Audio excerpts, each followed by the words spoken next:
Good morning, students, and welcome back again in Punya English classes. In previous video, we did basic forms of verb कि एक verb की forms क्या होती है। आज इस वीडियो में हम करने जा रहे हैं टाइप्स ऑफ वर्ब। वर्ब कितने टाइप की होती है, डिफरेंट टाइप्स ऑफ वर्ब। जैसा कि आप यहाँ पर हेडिंग देख रहे हैं, डिफरेंट टाइप्स ऑफ वर्ब, अलग अलग प्रकार की वर्ब, यानी कि कितने प्रकार की वर्ब होती है, आज वो हम यहाँ पर करेंगे। पहले मैं आपको थोड़ा सा बता दूं यहाँ पे कि वर्ब कितने प्रकार की होती हैं और क्या होती हैं। एक साइड में मैं लिख देता हूँ, उसके बाद में फिर हम इनको डिस्क्राइब में करेंगे, हम इनको एक्सप्लेन करेंगे। तो डिफरेंट टाइप्स ऑफ वर्ब्स। तो सबसे पहले देखिए वर्ब के टाइप्स में number 1 finite verb. Finite verb एक वर्ब होती है जिसे हम फाइनाइट वर्ब कहते हैं। सेकंड जो है उसे बोलते हैं नॉन फाइनाइट वर्ब।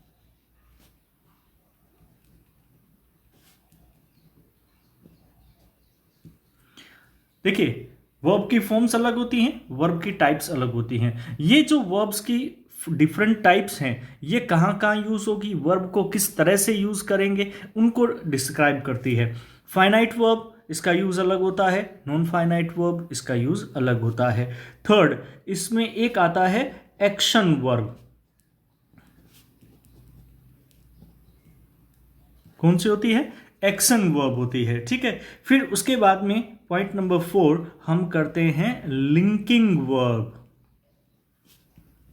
शायद आपने इनके बारे में कभी सुना ही नहीं होगा। ठीक है, ये क्योंकि ये करवाते नहीं है, तो आज मैं आपको इस वीडियो में हर वो चीज बताऊंगा जो वर्ब से रिलेटेड होगी। Finite verb, non finite verb, action verb, linking verb, और एक हमारे पास में होती है ऑक्सलरीज। ऑक्सलरी। ठीक है, तो हमारे पास में ये अलग अलग प्रकार की वर्ब्स जो है वो होती हैं। ये 5 टाइप्स की हमारे पास में वर्ब है जिसे हम करेंगे। ये जो आपकी एक्शन वर्ब है, इस एक्शन वर्ब के अंदर भी 2 तरह की वर्ब्स आ जाती हैं। एक्शन वर्ब में ट्रांजिटिव और इनट्रांजिटिव 2 प्रकार की वर्ब और होती है, जो हम इसी के अंदर आगे जाकर के करेंगे। तो सबसे पहले आज हम शुरुआत करते हैं। मैं आपको सबसे पहले नीचे से उठा रहा हूं और सबसे पहले करवा रहा हूं ऑक्सलरीज, क्योंकि ये सबसे आसान है। ठीक है, तो इसको हम पहले समझ लेते हैं, क्योंकि ये आप सब इसके बारे में जानते भी हैं, बस नाम थोड़ा सा हो सकता है कि आपको नया सा लग रहा हो, तो उसके बाद में हम बाकी सारी एक साथ करेंगे, क्योंकि ये फॉर्म्स के साथ में ही अटैच्ड होती है। तो आज मैं यहां एक्सप्लेन जो कर रहा हूं, वो सबसे पहले मैं एक्सप्लेन कर रहा हूं किसके बारे में? ऑक्सलरीज के बारे में।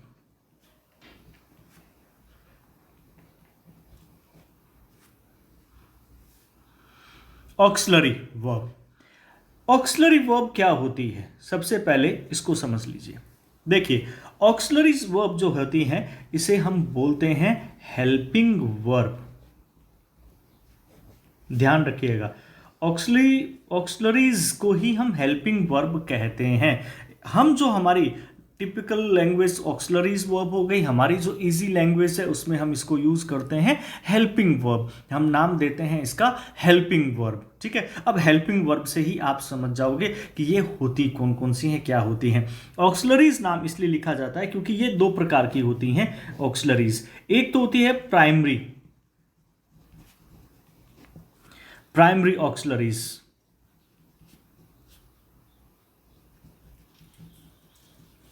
एक होती है प्राइमरी ऑक्सलरीज, और दूसरी जो होती है उसे हम बोलते हैं मॉडल ऑक्सलरीज। अब समझ गए होंगे आप। ठीक है, कि एक तो प्राइमरी ऑक्सलरीज होती हैं और एक मॉडल ऑक्सलरीज होती हैं, यानी कि प्राइमरी हेल्पिंग वर्ब और मॉडल हेल्पिंग वर्ब के रूप में। क्योंकि मॉडल्स जो होते हैं, ये मोडाल्स भी बोलते हैं इनको, ये मोडाल्स जो होते हैं ये भी हेल्पिंग वर्ब के रूप में ही काम आते हैं। प्राइमरी ऑक्सलरीज वर्ब कौन सी होती हैं उनको समझ लीजिए। जो हम क्या करते हैं, टेंस में यूज करते हैं अपने टाइम को शो करने के लिए। प्राइमरी ऑक्सलरीज हमेशा टेंस में यूज की जाती है। ठीक है, यह ध्यान रखना, प्राइमरी ऑक्सलरीज कहां यूज होती है? टेंस में यूज होती हैं। ठीक है, टेंस में यूज होती हैं। और प्राइमरी ऑक्सिलरीज होती कौन कौन सी हैं? प्राइमरी ऑक्सिलरीज होती हैं जिसमें हम यूज करते हैं इज, एम, आर। थोड़ा सा मैं बीच में लिख रहा हूं, सॉरी, मैंने जगह कम छोड़ी है, ठीक है, पर आपको शायद समझ में आ जाएगा। Is, am, are, was, were, has, have, do, does, did, ये सारी हमारी जो होती हैं इन्हें हम प्राइमरी ऑक्सिलरीज कहते हैं। क्लियर है? ठीक है, तो प्राइमरी ऑक्सिलरीज कौन सी होती है? प्राइमरी ऑक्सिलरीज होती हैं हमारी हेल्पिंग वर्ब होती हैं। हेल्पिंग यानी कि जो वो ऑक्सिलरीज, वो हेल्पिंग वर्ब जो हम टेंस में यूज करते हैं। कहां यूज करते हैं? टेंस में यूज करते हैं, इन्हें हम प्राइमरी ऑक्सिलरीज कहते हैं। ठीक है, उसके बाद में नेक्स्ट आता है हमारा मॉडल ऑक्सिलरीज। मॉडल ऑक्सिलरीज वो ऑक्सिलरीज होती हैं, वो हेल्पिंग वर्ब होती हैं जो एक व्यक्ति के कहने के भाव को दर्शाती हैं, जिसमें हम यूज करते हैं किसको? Can, could, shall, should, will, would, may, might, must, need not, ought to. ये इस तरह से जो हमारी हेल्पिंग वर्ब्स मॉडल जो होती हैं उनको हम मॉडल ऑक्सिलरीज बोलते हैं या मॉडल हेल्पिंग वर्ब कहते हैं। तो मेरे हिसाब से आपको क्लियर हो गया होगा। ऑक्सिलरीज, ऑक्सिलरीज कहा जाता है हेल्पिंग वर्ब को।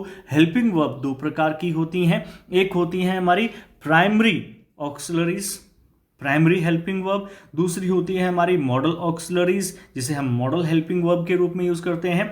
इसकी एक विशेषता है मॉडल ऑक्सिलरीज की कि इज, एम, आर, वॉज, वर जो है इनके साथ में डिफरेंट फॉर्म्स यूज होती हैं वर्ब की। पर मॉडल ऑक्सिलरीज की एक विशेषता है कि जस्ट मॉडल के बाद में हमेशा जो बेस फॉर्म है उसको यूज किया जाता है। और बेस फॉर्म कौन सी होती है? प्रीवियस वीडियो में मैंने बताई थी, कौन सी? Present form. प्रेजेंट फॉर्म भी कौन सी? वर्ब की फर्स्ट फॉर्म, जिसे हम बेस फॉर्म बोलते हैं। तो मॉडल ऑक्सिलरीज के बाद में हमेशा वर्ब की फर्स्ट फॉर्म यानी कि present form, base form use होती है। जबकि अगर हम बात करें किसकी? प्राइमरी ऑक्सिलरीज की, तो प्राइमरी ऑक्सिलरीज जो है वो हमेशा टेंस में यूज होंगी और ये इनके साथ में डिफरेंट फॉर्म्स जो होती हैं, प्रेजेंट फॉर्म या पास्ट फॉर्म या पास्ट पार्टिसिपल या प्रेजेंट पार्टिसिपल, इनका हम यूज करते हैं प्राइमरी ऑक्सिलरीज के साथ में। तो ये तो था आपके पास में सबसे पहले ऑक्सिलरीज के बारे में। अब हम स्टार्ट कर रहे हैं ऊपर से, यानी कि सबसे पहले आज हम अभी यहाँ कर रहे हैं फाइनाइट वर्ब। बहुत इजी है, बस थोड़ा सा समझने की आवश्यकता है। फाइनाइट वर्ब क्या होती है? फाइनाइट वर्ब देखिए, फाइनाइट वर्ब एक्चुअल वर्ब्स होती हैं। ठीक है, इसको हम कहें तो क्या कहेंगे? Are actual verbs which are called the root of a sentence। Finite verb कौन सी होती हैं? फाइनाइट वर्ब वो वर्ब्स होती हैं जो एक्चुअल वर्ब्स होती हैं और इसे हम रूट ऑफ द सेंटेंस भी कहते हैं। यानी कि जो सेंटेंस होता है उसकी टाइम के बारे में इंडिकेट करना, ये कौन सा टेंस है, इन सब को जो है वो हम इसमें यूज करते हैं, उन्हें फाइनाइट वर्ब कहते हैं। जो हमारी डिफरेंट फॉर्म्स थी, कौन सी? वर्ब की first form, second form, third form, verb की फर्स्ट फॉर्म में आईएनजी, ये सारी की सारी फाइनाइट फॉर्म्स होती हैं। कौन सी होती हैं? फाइनाइट फॉर्म्स होती हैं। ठीक है, अब हम अगर कहें तो ये कह सकते हैं कि it is a form of a verb. ये क्या है? It is a form of a verb. ये वर्ब के जो डिफरेंट रूट होते हैं, ठीक है, ये जो रूप होते हैं, सॉरी रूट नहीं, रूप होते हैं, जो अलग अलग फॉर्म्स होती हैं वर्ब की, उन्हें ही हम फाइनाइट वर्ब कहते हैं। And these are changed according to the number और पर्सन। और ये क्या है? नंबर और पर्सन के अकॉर्डिंग चेंज भी होती हैं, ध्यान रखिएगा इसको। ठीक है, ये क्या होती हैं? एंड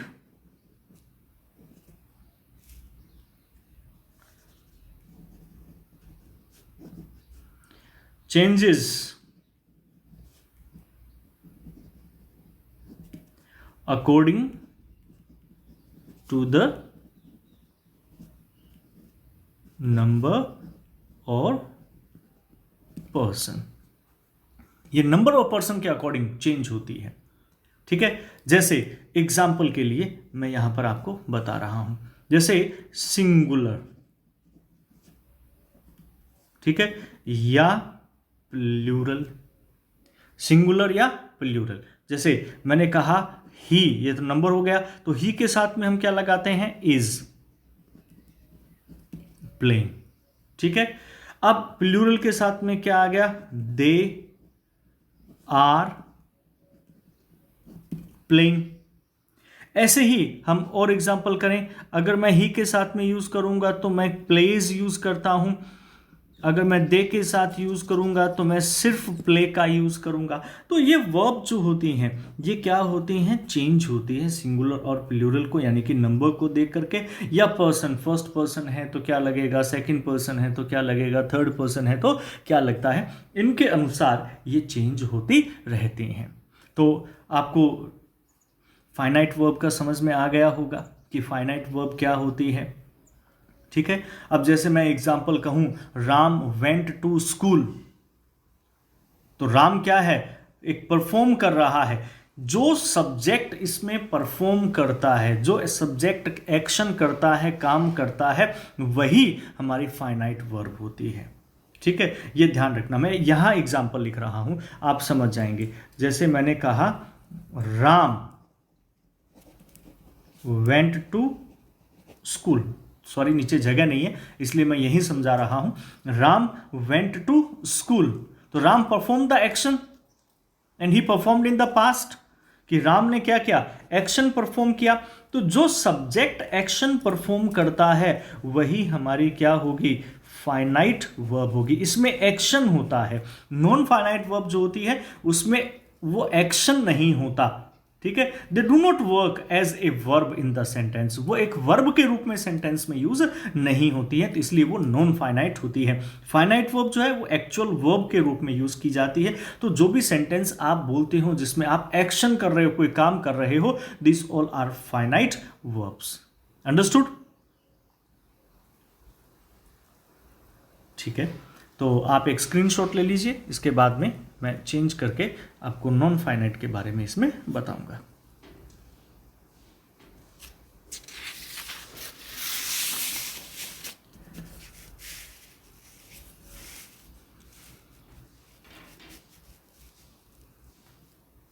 अब हम कर रहे हैं नॉन फाइनाइट।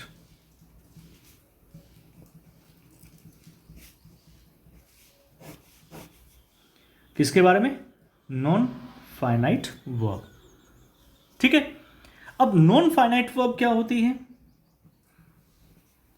जैसे मैंने अभी आप लोगों को बताया, नॉन फाइनाइट वर्ब कौन सी वर्ब्स होती हैं, नॉन फाइनाइट वर्ब्स वो वर्ब्स होती हैं कि जो एक्चुअल नहीं होती, are not actual. Non finite verb actual नहीं होती, एक चीज ध्यान रखना। Second, they do not work as a verb,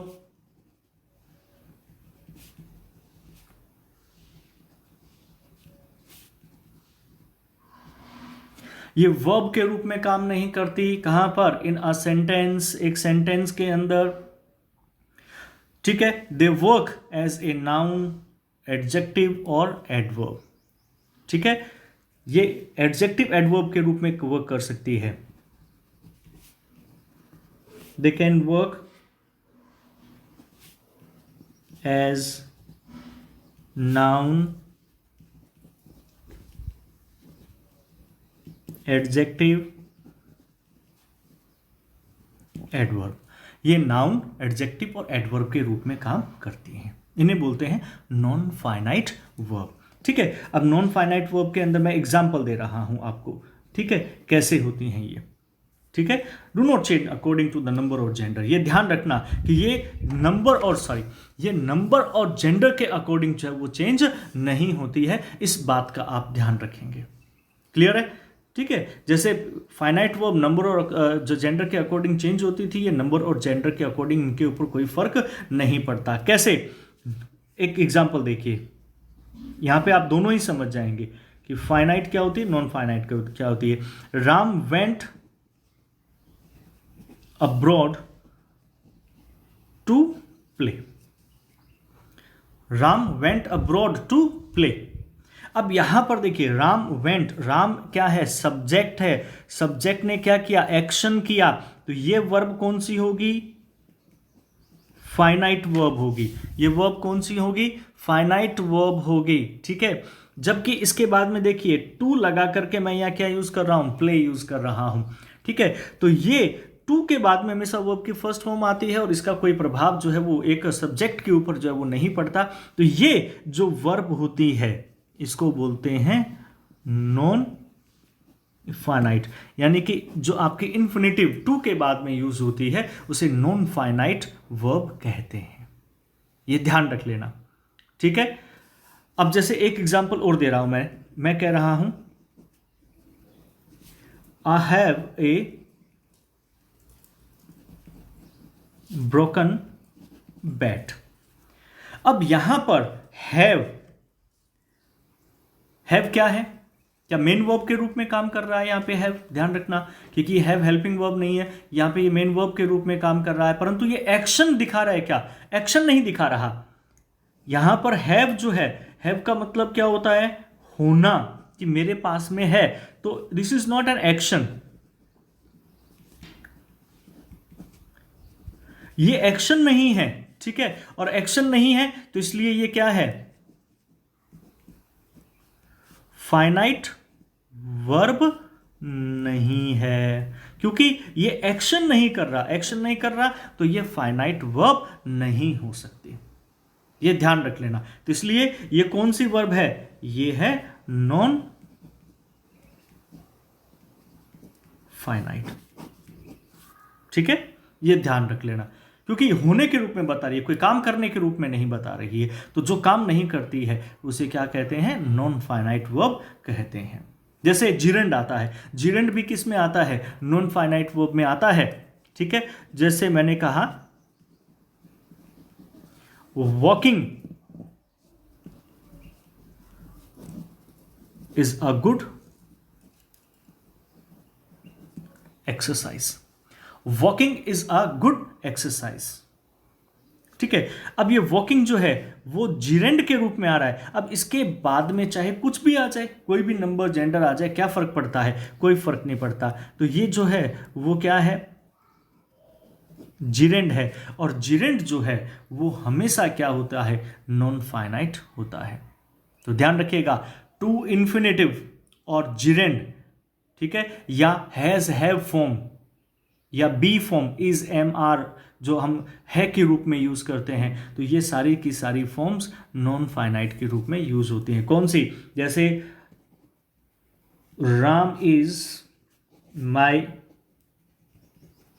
brother, ये बी फॉर्म हो गई, राम इज माई ब्रदर। अब यहां पर जो इज है वो क्या, कि कोई एक्शन को बता रहा है, नहीं बता रहा, तो एक्शन को नहीं बता रहा। अब इसके साथ में अगर स्थान पे मैं यूज कर दूं was, Ram was my brother, ठीक है, वॉज माई क्लासमेट, तो क्या है, ये आपके एक्शन को शो नहीं कर रही है, तो ये नॉन फाइनाइट होगी। जब ये बी फॉर्म जो है वो मेन वर्ब के रूप में यूज की जाए तो इन्हें हम नॉन फाइनाइट वर्ब कहते हैं। ऐसे ही हैज हैव मैंने आपको बताया, ऐसे ही टू इन्फिनेटिव, जिरेंड, तो ध्यान रखिएगा ये सारी की सारी नॉन फाइनाइट होती हैं।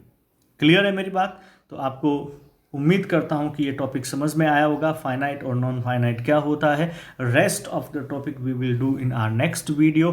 Till then good bye. और अगर आपको मेरी वीडियो पसंद आई है तो इसे शेयर करना, सब्सक्राइब करना ना भूलें। Thank you and have a nice day.